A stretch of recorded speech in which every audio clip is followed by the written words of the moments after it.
friends, and welcome to the Healing Journey podcast with Dr. Jimmy Walters. I am grateful that you are here today joining us for episode number 5. And the topic for this episode is the not-so-golden rule. And this has been the subject of my writing before. I bring it into focus today as we seek an individual and a collective healing. To heal, however, we must first deal with what is broken. So let's begin. We are all familiar with the golden rule, and there are 2 basic versions that we find consistent in all of the world religions. These 2 rules, although as wonderful as they are, they present an inherent problem that we must first address. So the first version of the golden rule goes something like this. Love God with all your heart, your mind, and soul, and love your neighbor as God has loved you. The second version is love your neighbor as you love yourself. While the golden rule presents a solution to our division, I wonder if some of our problems in our world can be discovered in how we go about living this rule. So let's begin with the first version.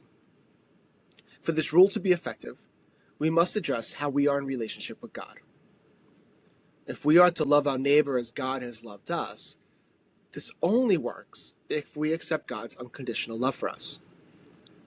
But we know this isn't often a reality. Religions often create an image of God that is the great judge in the sky. And so many of us live in a fearful and unhealthy relationship with our Creator that's rooted in a reward and punishment relationship. And this is because of our conditioning. Consider, what did your religious leaders tell you and show you? How about your authority figures like your parents, coaches, and teachers? The reward and punishment image of God and of life is necessary for children. Sometimes the kid has to touch the hot stove to know not to touch it again. But there are way too many adults, grown-up people, who are stuck here, seeking pleasure and avoiding punishment. The majority of us are stunted, and it has huge implications. To see God as the great judge in the sky as an adult is just incredibly limiting. God invites us into something much more personal, more loving, more authentic. If your understanding is that your love from God is conditional, meaning you have to follow a set of rules to receive God's love, then you are likely to love your neighbor this same way. Divine love, as we understand it from the lessons that Jesus taught us, does not require us to do anything to deserve love. And our inevitable mistakes do not take away God's love either. How many of us actually believe this? Too often we create conditions on God's love for us, and in return, we create conditions on others. So as a result, we have all these people who are in an unhealthy relationship with God and with others. We build walls, we dehumanize others, we judge, and we struggle to see the divine in other people. So much for the golden rule. The irony, of course, is that we are following the golden rule, but we're just screwing it up. Let's now look at the second version. Love your neighbor as you love yourself. You can probably guess what I'm going to say next. How many people truly love themselves? In fact, I would argue we are most difficult on ourselves, more than any other person can be. Again, conditioned by voices from our past. In competition with what society says is the ideal, it is hard to love yourself when so many messages say you are not good enough, skinny enough, smart enough, beautiful enough, wealthy enough. You get the point. So we have lots of people out there who do not love themselves, and guess what? They treat others the same way. In fact, they start to assume that others are as judgmental as they are. And it creates a society that is desperate for acceptance, to fit in. And it often comes in the form of superficial expectations. From the label of the clothes that you wear, to the car you drive, to who you rub elbows with, we are conditioned from a young age to seek external approval. We can become desperate for the affirmations and approval from others. Now, this is not a bad thing in itself, but when we rely on others to shape our own internal view of ourselves, then we are just playing lotto. We just better hope others are not in a bad mood, because then we are being jerked back and forth by the moods and words of others. It is easy to see this in elementary and high school. I lived it, and I see it in my young children. So much of my role as a parent is to help them love themselves, to see themselves through my eyes and God's eyes, which is amazing and unique.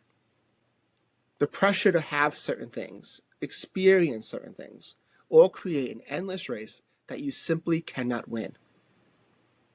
But guess what? This is not just for preteens and teenagers. Plenty of adults, if not most adults, identify their self-worth based on what they think about what others think about them. It is crazy to think like this, but it's true. If we loved ourselves without condition, we could care less what others think. But when we are vulnerable, when we are so hard on ourselves, we seek that acceptance elsewhere, and it isn't always easy to find. Loving your neighbor as you love yourself requires you to love yourself first. And how many of us actually do that? Look at the big business in cosmetic surgery, for example. So much pressure to remove the wrinkles that we earned, to look like someone in the movies, or to avoid accepting the gift of age. Look at the big business of clothing. Someone says nice shirt and you feel good. You feel accepted. It's a shirt, a stinking shirt. You didn't make it. And in fact, you would probably be horrified to learn the conditions of the workers who actually made your clothing. How about alcohol and drugs? Fine in some cases in moderation, but so many of us fill our wounds with these substances for a temporary relief, to feel good. Inevitably, the hangover comes. And instead of filling ourselves with love, we fill it with a toxin that has no real benefit at all. If we truly do not love ourselves, we will not love others. We will see them with the same judgmental heart that we see ourselves. We will love others with condition, as we do with our own selves. The golden rule is a path forward, but we must get the first part right. We must come to know God's unconditional love for us. We are God's beloved sons and daughters. As you love your own child, God loves you. Nothing can take away that love. And we must also love ourselves. We must work on our relationship with self, to learn how to find peace with the hurt, to silence the judgmental voices from our past and present, to love our scars as much as our trophies. We must tap into the divine that lives within us, so we can find it in others. Just look at our world, and you can see the golden rule gone wrong.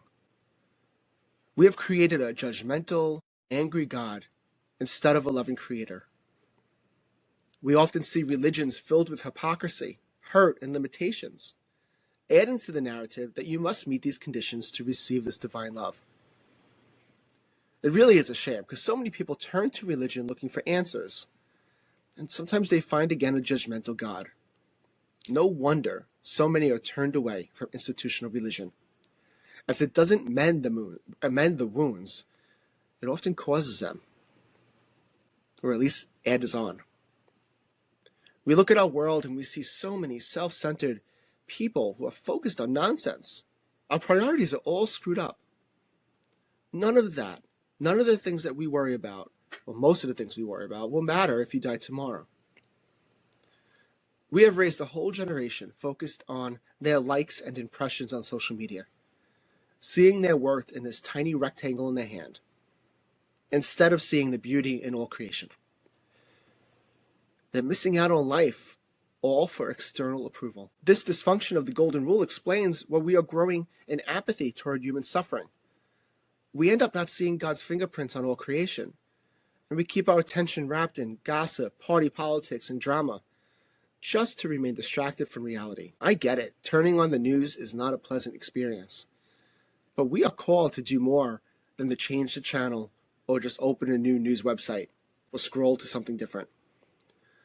While changing the world goes beyond our own ability, we don't want to get stuck in the pain in the world. That doesn't help either. But if we could learn to accept God's unconditional love and love ourselves, we can begin to change the world around us, especially our own joy in this life. We've talked a lot about people getting it wrong, but let's talk about people getting it right. Have you ever met someone who just seems to get it, not consumed with the pressures of the world? It is refreshing when we meet someone who just walks this path differently. They're a bit calmer, more intentional. They know God loves them without condition, and there's a freedom that follows. They can grow into an authentic relationship with God, not based on rules or law, but by love. I think this is who the saints are. And especially in the Catholic tradition and the Christian tradition, to have these men and women who we can look to who love God in a deep, deep way. They have a freedom. They're not caught up in the needs or demands of this world. It's something deeper. It's refreshing when we meet a person who could care less what others think of them. Now, often we see this in older people who only have so much energy, and caring what others think is no longer worth the effort. Actually, one of the greatest teachers that brings this home is found in hospice patients. There is some new literature that's come out over the past decade from hospice professionals, and they reveal what people in their final days focus on. It isn't in success in the eyes of society like jobs or bank accounts. It's in relationships, living in the moment, accepting and giving love and forgiveness of others and forgiveness of selves. We can do this right now, and it is easier and possible when we allow God's unconditional love to be received and appreciated, and when we love ourselves for the amazing beings we are. Let's learn to live the golden rule as intended. Let us love God and love ourselves without condition, and then let us love others the same. Let's finally get the golden rule right.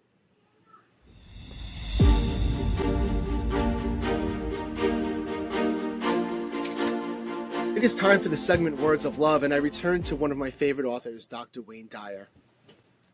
His quote, which we will briefly reflect on this week, is this: "Don't die with your music still in you." Don't die with your music still in you. Within each of us is a music, a purpose that God has put us on earth to do and to be. Sometimes we do not achieve this purpose because we are afraid. As I said earlier, the judgmental voices of others may keep us from living fully, and as a result, loving fully.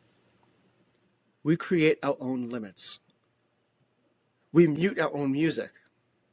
Imagine on your deathbed if you have the regret that you never played your song, you never wrote that book, played that instrument, chased that dream.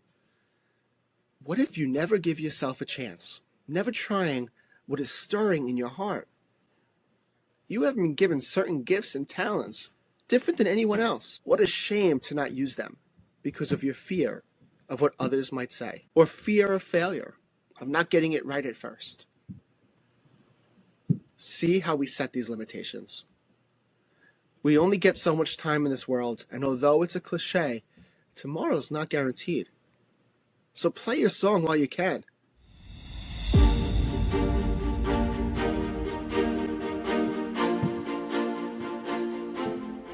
Next segment is What Am I Reading? And I just finished an incredible book by a Jesuit priest, Anthony DeMello, titled Awareness: The Perils and Opportunities of Reality. Now, he died suddenly in 1987, but the content is as valuable now as it was then. He is a gifted storyteller, and the point of this book, as the title suggests, is to wake up and to see in all his glory.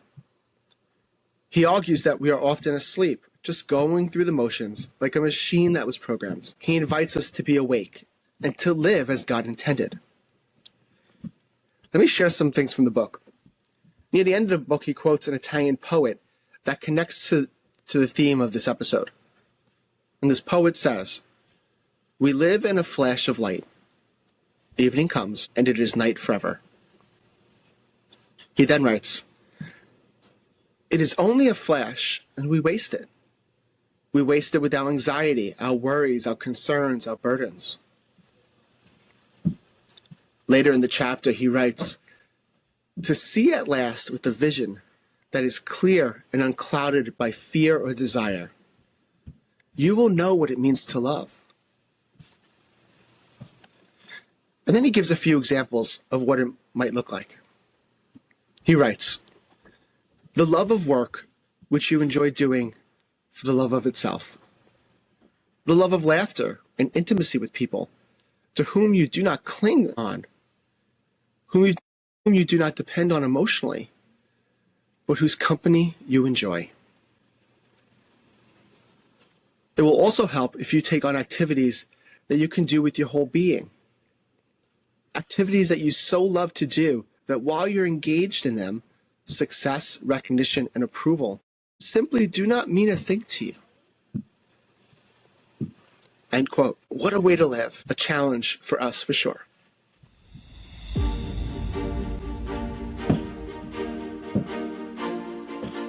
For our final segment, we take a few minutes to meditate, to rest, to be present to the divine that's living within us and among us. And for this week, we're going to do it a little differently. It's actually a homework assignment. I'm going to invite you to take 5 minutes, which doesn't feel like that much, but it probably is, to be outside in nature. Now, depending on where you live, it might be really cold, so maybe you can't do full 5 minutes.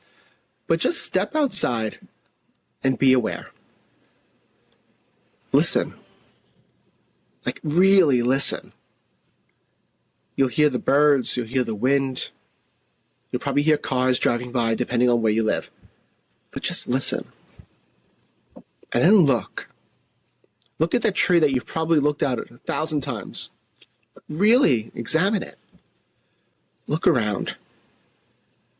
And then feel. Feel the wind, feel the air. Give yourself the little bit of a gift of nature. Now, if you live in an environment that's a little bit warmer, or you have a place to go where you could spend a good amount of time with nature, do that. But at the very least, 5 minutes, set the alarm on your phone, 5 minutes in nature, and just be aware. Well, that brings in this episode to a close. I thank you for joining me on the healing journey. As always, may you be blessed with health, love, and peace until we meet again.